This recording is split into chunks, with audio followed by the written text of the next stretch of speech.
بسم اللہ الرحمن الرحیم۔ ناظرین السلام علیکم۔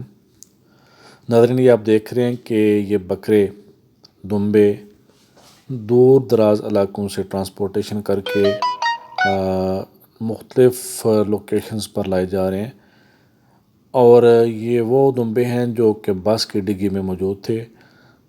بس میں ڈگی میں ایک تو آپ کو پتہ ہوا بھی نہیں لگتی ہے، جس کی وجہ سے ان کا سانس بھی لینا دشوار ہو گیا۔ سیکنڈلی اور یہ بالکل انجن کے پاس ہوتے ہیں، جو پتہ ہے بس سپیڈ میں چلتی ہے، گرمی بھی ہے، ڈبل ہیٹ ہو جاتی ہے، تو جس کی وجہ سے ان جانوروں کے ساتھ پلیس مالکان کے ساتھ دیکھیں کتنا لاس ہو گیا ہے۔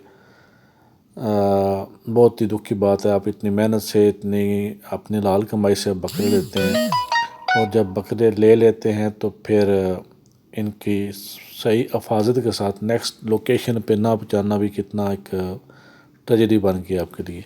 اس لیے سب بھائیوں سے گزارش ہے کہ جب بھی، کیونکہ دن تھوڑے رہ گئے ہیں، تمام لوگ دور دراز علاقوں سے بکرے دمبے لا رہے ہیں، اس طرح گاڑیوں والے بھی لا رہے ہیں۔ گاڑی والے نے کرایہ لینا ہے، لیکن یہ آپ کی ڈیوٹی ہے کہ آپ انشور کریں کہ اس کی سیفٹی صحیح ہے۔ Thank you very much. Thank you.